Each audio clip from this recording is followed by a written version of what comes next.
सुप्रभातं छात्राः, नमो नमः। अद्य वयं सर्वे दशमः पाठः आत्मनेपदीया पठामः। Good morning, dear students. Today we are going to study our 10th lesson, that is Atmanepadiya. Here in this lesson we are going to learn some Atmanepadi verbs. या पाठामध्ये इथे आपल्याला काही श्लोक दिलेले आहेत. संस्कृत मधली काही सुभाषित श्लोक दिलेले आहेत आणि यात बऱ्याचदा संस्कृतमध्ये जे आत्मनेपदी प्रत्यय वापरले जातात त्यांचा वापर केलेला आहे.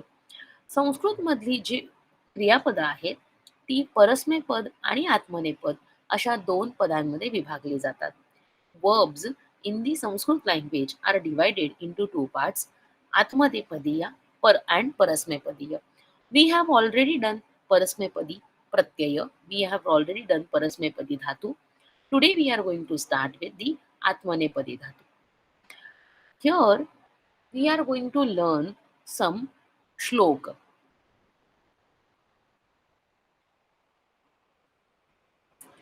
There are two sets of the terminations, that is pratyaya. One is called as a parasmepad, another one is called as a atmanepad. In the earlier lessons you have come across parasmepadi verbs. Here in this lesson atmanepadiyaha, verbs of the roots that take atmanepad have been introduced over here. Besides this point of the grammar, the verses are notable for their content. So, you should learn these verses by heart and practice writing them correctly. So, let's start with the Atmanepadiya. तुम्ही आता पहिल्यांदाच इथे श्लोक किंवा काही सुभाषितांचा अभ्यास करत आहात. यापूर्वी तुम्ही सेंटेन्स फॉर्मेशन म्हणजे वाक्यरचना संस्कृतमध्ये कशी असते ते अभ्यासलेलं आहे. यापासून पुढे तुम्हाला काही श्लोक जसं आपल्याला इतर भाषांमध्ये कविता दिलेल्या असतात म्हणजे गद्य असतं पद्य असतं तसं इथे सुद्धा आपण या आपल्या संस्कृतच्या पेपरमध्ये यापुढे संस्कृत विषयामध्ये गद्य आणि पद्य या दोघांचाही अभ्यास करणार आहोत. तर चला सुरू करूया. आत्मनेपदिया. अपूर्वः कोपी कोशोऽयं विद्यते तव भारती व्ययतो वृद्धी मायाती क्षयमायाती संचयात. तर एक एक शब्दाचा आपण अर्थ बघूया. अपूर्व, अपूर्व म्हणजे स्ट्रेंज और एक्स्ट्रा ऑर्डिनरी. कोपी, कोशोयम, कोपी कोशोयम. कोश, कोशः अयम म्हणजे काय? ट्रेजर. कोशः मीन्स ट्रेजर, कुठला तरी एक. विद्यते तव भारत, विद्यते म्हणजे आहे, इज. तव, तव भारती, भारती म्हणजे सरस्वती देवी. So here the poet is saying that, "Oh Bharati," Bharati means Devi Saraswati. Devi Saraswati, this treasure of yours is really extraordinary. अपूर्व, अपूर्व म्हणजे कसं आहे? Really extraordinary. व्ययतो वृद्धी मायाती, म्हणजे तुझ्याकडचं ही जी संपत्ती आहे म्हणजेच ज्ञान जे आहे ते व्ययतो वृद्धी मायाती, it grows with the spending. व्ययते, व्यय म्हणजे खर्च करणे. व्ययते म्हणजे खर्च करणे बाय स्पेंडिंग. वृद्धीम आयाती, वृद्धीम पायाती म्हणजे वाढतो. It increases. आणि क्षयम आयाती संचयात, क्षयम आयाती संचयात क्षय होतो means it diminishes bye storing. तुम्ही त्याला स्टोर करून ठेवलं तर तो डिमिनिश होतो. बरं याचा अर्थ काय? तर इथे म्हटलंय की सरस्वती देवी, तुझा हा जो कोश आहे म्हणजे हे जे ज्ञान आहे जे तू आमच्यापर्यंत पोहोचवलेलं आहेस, हे ज्ञान कसं आहे? अपूर्व, एक्स्ट्रा ऑर्डिनरी. याच्यासारखं दुसरं ज्ञान नाही. कारण तुझा हा जो कोश आहे म्हणजे तुझ्याकडचं हे जे ज्ञानरूपी भांडार आहे ते व्ययते वृद्धिम आयाती, जेवढं आपण दुसऱ्याला देऊ तेवढं आपल्याकडचं वाढत जातं. म्हणजे काय?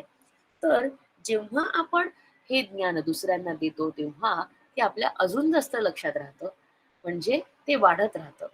आणि क्षयम आयाती संचय, जर आपण ते फक्त आपल्याकडे साठवून ठेवलं तर कालांतराने आपण ते विसरू. त्यामुळे क्षयम आयाती संचय, क्षयम आयाती, क्षयम म्हणजे काय? कमी होतं. इथे एक संधी आहे, क्षयमायाती. संधी म्हणजे काय, की दोन शब्द एकत्र आलेले आहेत. तर क्षयमायाती ती संधी जर तुम्ही त्या दोन शब्दांना वेगळं केलं तर कसं होईल, क्षयम अधिक आयाती. तर संचय केला जर तुम्ही तुमच्याकडे स्टोअर करून ठेवलं तेव्हा तर काय होईल, यातला जो भाग आहे तो कालांतराने तुम्ही विसराल आणि मग हे ज्ञान तुमच्यासाठी क्षय होऊन जाईल, कमी होईल. So what explanation they have given here, knowledge grows when it is spent. Hmm. That is given to the others or put to use. If it is only stored, it is likely to be forgotten or destroyed. म्हणजे आपण जे संचय केला तर काय होईल, एकतर तुम्ही ते विसराल आणि त्यामुळे मग विसरल्यामुळे किंवा मग तुम्हाला तुमच्याकडे त्याची रिव्हिजन न झाल्यामुळे किंवा परत त्याचं पुनरावर्तन न झाल्यामुळे कालांतराने हळूहळू तुमच्याकडे असलेलं ज्ञान क्षयमायती म्हणजे कमी होत जाईल ते. This makes the treasure of knowledge unique or the extraordinary. Saraswati is the goddess of knowledge. जे म्हणून म्हटलेलं आहे की सरस्वती देवी तू ही ज्ञानाची देवता आहेस. हे जे ज्ञान आहे ना ते असं आहे की ज्ञान दिल्याने ज्ञान वाढते. तुम्ही मराठीमध्ये ही ओळ ऐकली असेल, ज्ञान दिल्याने ज्ञान वाढते. म्हणजे आपण जितकं जास्त दुसऱ्यांना हे ज्ञान देऊ तितका आपल्याकडचा त्याचा जो साठा आहे तो वाढत जातो. का बरं असं होतं, कारण जेव्हा आपण ते ज्ञान दुसऱ्यांना देतो त्यावेळेस आपल्याकडे असलेलं जे ज्ञान आहे त्याचं कुठेतरी त्याची उजळणी होत राहते, रिपिटिशन होत राहिल्यामुळे ते जास्त चांगलं लक्षात राहतं आणि जास्त चांगलं लक्षात राहिल्यामुळे आपण म्हणूया त्याची वृद्धी होते. आणि पुढे म्हटले संचयात क्षयम आयाती. तुम्ही फक्त संचय केला, जे वाचलंय ते फक्त स्वतःपुरता मर्यादित ठेवलं तर कालांतराने ते तुम्ही विसराल,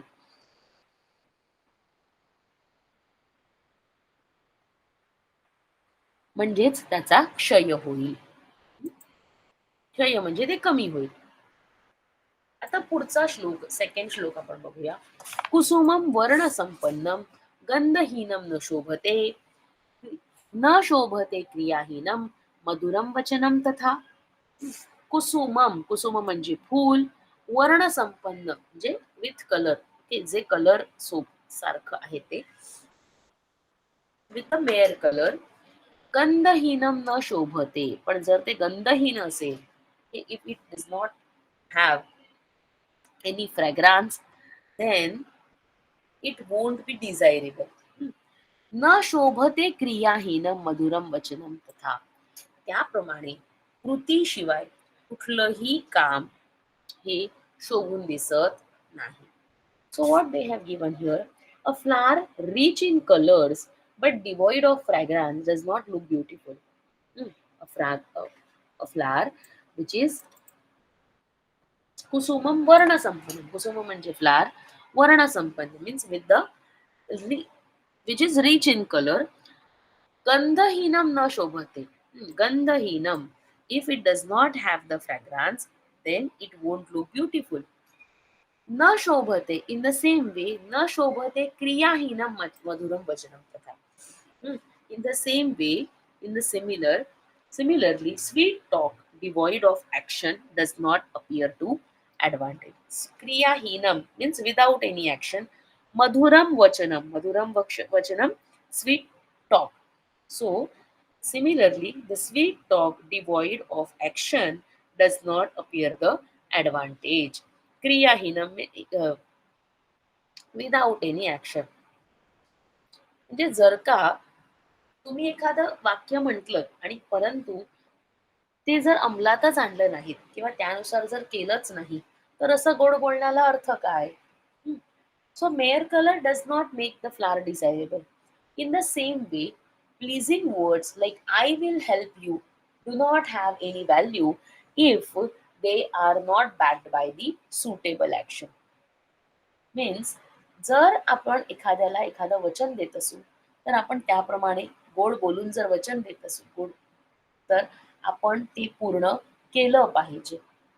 फक्त गोड बोलणं महत्वाचं नाहीये, तर गोड बोलताना ते जे वचन दिलेलं आहे ते पूर्ण करणं सुद्धा तितकंच महत्वाचं आहे. पुढचा श्लोक घेऊया आपण. अपारे काव्य संसारे कविरेक प्रजापती यथास्मै रोचते विश्वम तथा तै परिवर्तते.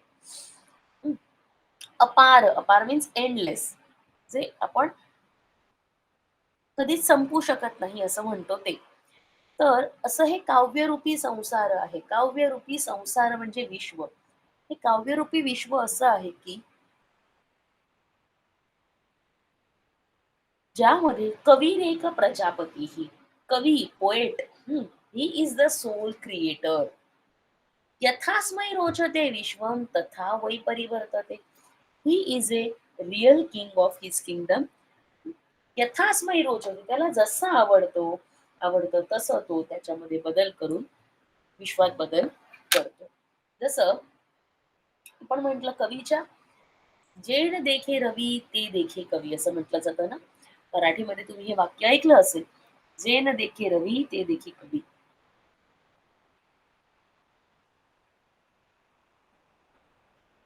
म्हणजे काय? इथे सुभाषितकार म्हणतात की या संपूर्ण काव्यरूपी संसारामध्ये कवी हा एकच असा आहे की जो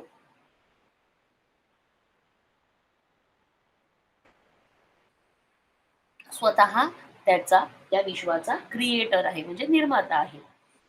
यथास्मय रोचते विश्व, त्याला जसं ते विश्व आवडतं तसा तो त्या विश्वामध्ये परिवर्तन करत असतो. The world in the endless world of the literature, the poet is the soul creator. The world of literature changes as he likes. त्याला जसं आवडतं तसं तो त्या वाक्यामध्ये त्याच्या त्याच्या कृतीमध्ये उतरवतो. त्याला जसं वाटतं, जसं आपण आता मी त्या दिवशी तुम्हाला वर्गामध्ये एक उदाहरण दिलं होतं. तसं चांदणे शिंपीत जाशी चालता तू चंचले. तर चांदणं खरंच कोणी शिंपडणार आहे का?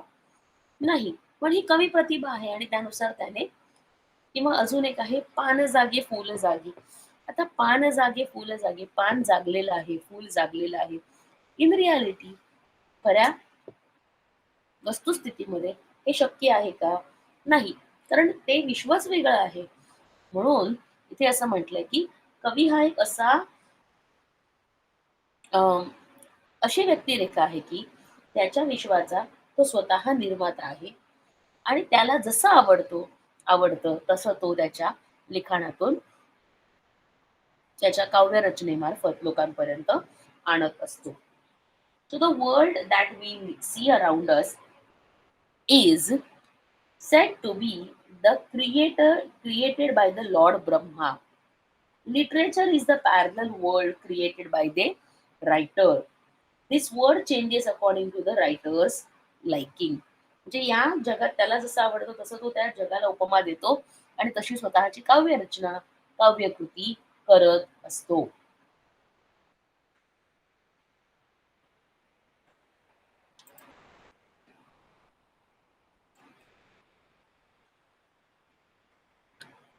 पुढचा श्लोक घेऊया आपण. शतेषु जायते शूरः सहस्रेषु च पंडितः वक्ता दशसहस्रेषु दाता भवति मानवा. शतेषु जायते शूरः म्हणजे एक शूर होऊ शकतो. शतेषु, शत म्हणजे 100. One among 100 is a brave. 100 लोकांमध्ये एखादा माणूस शूर असू शकतो. सहस्रेषु च पंडितः. सहस्रेषु म्हणजे among 1000. Among 1000 becomes one scholar. पुढे म्हटले वक्ता दशसहस्रेषु. वक्ता दशसहस्रेषु. वक्ता जो आहे तो 10,000 लोकांमध्ये एखादा आढळतो. त्याप्रमाणे पुढे म्हटले दाता भवती वानवा. Means a donator is born और मे बी नॉट बॉर्न. म्हणजे कदाचित असा बघा, शूर माणूस 100 एखादा असतो जो अतिशय शूर आहे. नंतर सहस्त्र, सहस्त्र means 1000. Among 1000 people there can be one pandit. Pandit means विद्वान, अ ब्राईट पर्सन. वक्ता दशसहस्रेषु. वक्ता म्हणजे बोलणारा, a person who is having good skills to talk. तो 10,000 एखादा असू शकतो. आणि पुढे म्हटलंय दाता भवती वानवा. दाता म्हणजे दानशूर माणूस. दानशूर माणूस होईलच असं नाही. मग काय म्हटलंय, one among the 100 is brave, one among the 1000 become scholar, one among the 10,000 is an orator. A donor is born by born or maybe may not be born. Explanation is a hero or scholar and the orator are all rares, are all rare. But the donor or the really generous person is the rarest of all. पुढचा श्लोक घेऊया. न देवो वर्तते काष्ठे न पाषाणे न मृण्मये भावेहि विद्यते देवः तस्मात् भावो हि कारणम. न देवो वर्तते काष्ठे म्हणजे देव. काष्ठ, काष्ठ म्हणजे काय, लाकूड. न वर्तते नाहीये, देव लाकडात नाहीये. न पाषाणे न मृण्मये,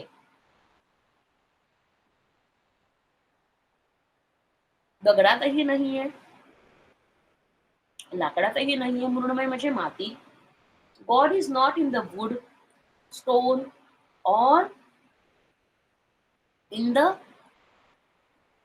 idol made of clay. तो मातीत पण नाहीये. भावे ही विद्यते means God is in the faith. So faith is the last, faith is the cause of in the idol. म्हणजे देव आहे की नाही हे आपल्या फेथ वरती, आपल्या विश्वासावरती अवलंबून.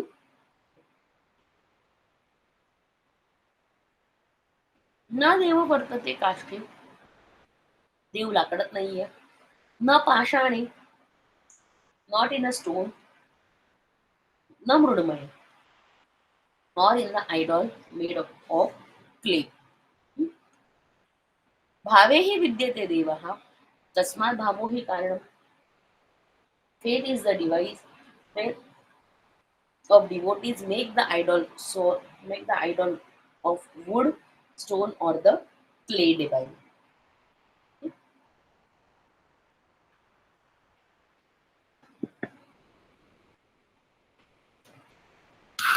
पहिला जो श्लोक आहे त्यात त्यांनी कोणाला महत्व दिलंय, त्यांनी कशाबद्दल म्हटलंय तर विद्या म्हणजेच सरस्वती देवी बद्दल म्हटलंय की सरस्वती देवी तुझा हा कोश आहे तो एक्स्ट्रा ऑर्डिनरी आहे, जो असा आहे की आपण व्ययकृती वर्धत आहे. जे आपल्याकडचं ज्ञान जर आपण दुसऱ्यांना दिलं ते आणखीन वाढतं, आणि जर आपण संचय करून ठेवला तर ते विसरलं जातं, म्हणजेच त्याचा क्षय होतो. कुसुमम वर्ण संपन्नम गंधहीनम न शोभते, न शोभते क्रियाहीनम मधुरम वचनम तथा. म्हणजे एखादं फूल जे आहे ना ते रंगीत असेल पण त्याला जर सुगंध नसेल, फ्रॅग्रन्स नसेल तर त्याला काही अर्थ नाही. त्याप्रमाणे क्रियाहीनम मधुरम वचनम तथा न शोभते, म्हणजे तसंच कृतीशिवाय केलेलं मधुर बोलणं, मधुर म्हणजे गोड बोलणं. तुम्ही एखाद्याला संकटाच्या वेळी सांगता की नाही तू घाबरू नकोस मी तुला मदत करेन, फक्त आपण सांगितलं पण मदत खरोखरची केलीच नाही तर त्याला काय म्हटलं जाईल, तर ते वाक्य शोभून दिसणार नाही. आपण जे गोड बोललोय ते काही शोभून दिसत नाही. अपारे काव्य संसारे कविरेक प्रजापती ही यथास्मै रोचते विश्वम तथा वै परिवर्तते. या संपूर्ण विश्वामध्ये इन दिस एंटायर वर्ल्ड कविरेक प्रजापती, कवी means poet, Here the poet is the sole creator. यथास्मै रोचते विश्वम तथा वै परिवर्तते. The world changes as he likes. पुढचं आहे शतेषु जायते शूरः सहस्रेषु च पंडितः वक्ता हि दशसहस्रेषु दाता भवति मानव. तुम्हाला एखादा माणूस सापडेल की जो शूर आहे, 100 माणसांमध्ये सहज सापडू शकतो, 1000 माणसांमध्ये एखादा पंडित सापडू शकतो, एखादा वक्ता म्हणजे खूप छान बोलणारा ऑरेटर हाही तुम्हाला सापडू शकतो. किती लोकांमध्ये म्हटले? दशसहस्रेषु 10,000 लोकांमध्ये. परंतु दाता भवती मानव, परंतु दाता दानशूर माणूस मात्र होईलच असं सांगता येत नाही. So an donor is born और मे बी नॉट बॉर्न. पुढचा श्लोक आहे न देवो वर्तते काष्ठे न पाषाणे न मृण्मये भावेहि विद्यते देवः तस्मात् भावो हि कारणम. देव हा नाही तर हा कुठल्याच वुड मध्ये नाहीये, न पाषाणे कुठल्याही दगडात नाहीये, न मृण्मय कुठल्याही मातीत नाहीये, भावही विद्यते. So God is in the faith, आपल्या फेथ श्रद्धेमध्ये आहे. So faith is the cause. So faith is the basic cause. Wood is not in the wood, God is not in the wood, stone or in the idol made of clay. God is in the faith. So faith is the cause. Explanation is the faith of the devotees makes idol of the wood, stone and the clay divine.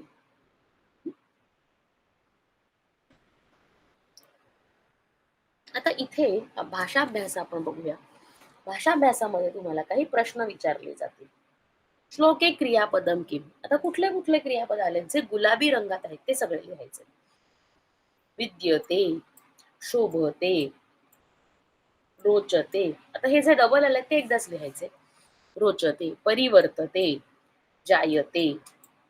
बाकी वर्तते आणि विद्यते याच्या आधी सुद्धा आपण इथे लिहिलेलं आहे. विद्यते लिहिलेलं आहे, वर्तते नाही लिहिलं. वर्तते सुद्धा येईल. जे रिपिटेटिव्ह असेल ते नाही लिहिलं तरी चालतं. पुढचा प्रश्न बघूया. अधोदत्तानां शब्दानां कृते श्लोके आगतान शब्दात सरस्वती. सरस्वती साठी कुठला शब्द आलाय? भारती. सरस्वती म्हणजे भारती. अद्वितीय याच्या आधी न कधी झालेला, दॅट इज अपूर्व. अद्वितीय हा अपूर्व. नेक्स्ट संग्रह, संचय. हे बघायचं आहे ना, संचय, संग्रह, संचय.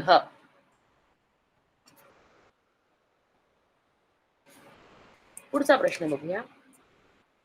विरुद्धार्थक शब्दांत लिखत. आपल्याला आता इथे विरुद्ध अर्थाचे शब्द लिहायचे. व्ययः आयः. व्ययः आयः. व्यय म्हणजे खर्च होणे, आय म्हणजे येणे. आणि पुढचं वृद्धी ही क्षयः. वृद्धी ही क्षयः. श्लोक दुसरा. श्लोके क्रियापदम किम. दुसऱ्या श्लोकात क्रियापद कुठले कुठले आहेत? शोभते एकच आलेला आहे. विशेषण विशेष संबंध. कुसुमम इति शब्दस्य द्वे विशेषणे लिखत. इथे बघा कुसुमासाठी कुठला शब्द आलेला आहे? वर्णसंपन्नम आणि गंधहीनम. वर्णसंपन्नम, गंधहीनम. पुढचा श्लोक. श्लोक 2. श्लोकी क्रियापदम किम. हे लिहिलं आपण. हे झालं वचनम. वचन कसं आहे? बोलणं कसं आहे? मधुरम वचनम. Next question.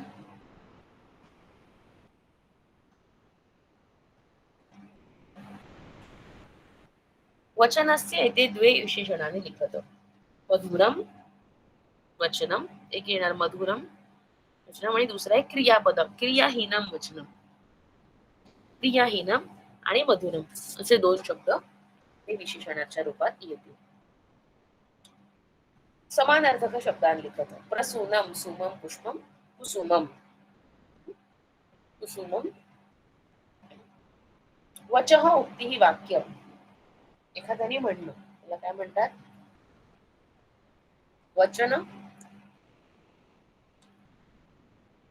वचः उक्ती वाक्य म्हणजे समान अर्थी शब्द वचनम. वचः उक्ती वाक्य वचन वचनम. श्लोक 3 बघूया.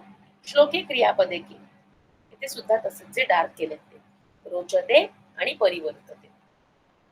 अपारे काव्य संसारे कह प्रजापती. या संपूर्ण काव्य विश्वामध्ये काव्य संसारात कोण सभापती कोण प्रजापती आहे?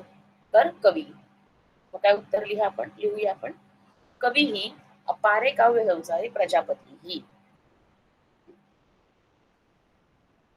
श्लोक 5 चौथा जो आहे तिथे आपल्याला जोडायला पाहिजे. शतेषु शूरः सहस्रेषु पंडितः सहस्रेषु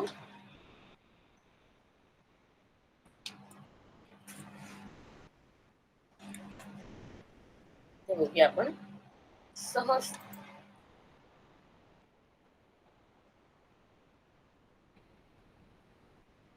सहस्रेषु वक्ता दशसहस्रेषु वक्ता आणि सहस्रेषु पंडितः. अपारे काव्य संसार कह प्रति कह नाही इथे आपण होतो ना. शतेषु शूरः सहस्रेषु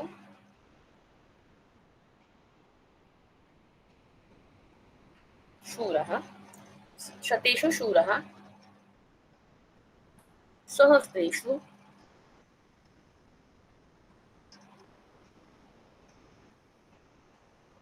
पंडितः सहस्रेषु पंडितः आणि दशसहस्रेषु वक्ता दशसहस्रेषु वक्ता.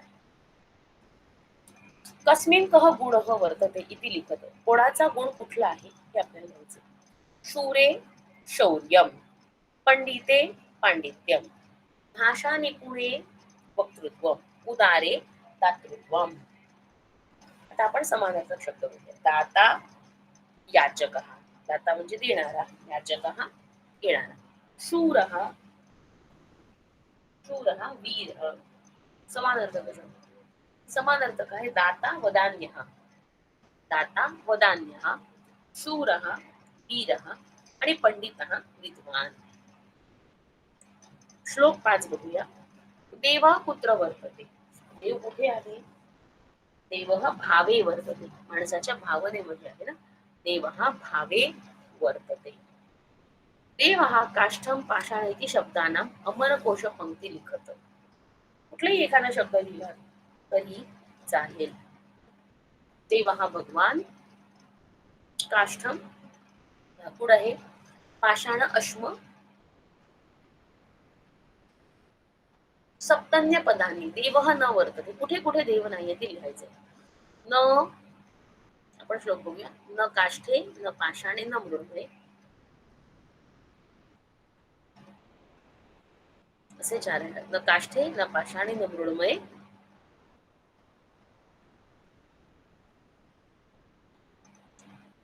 भावेही विद्यते. भावेही विद्यते. पुढे बरं इतकंच आहे. इथे आपण आत्मनेपदी या लेसन संपवतो. ठीक आहे. थँक्यू.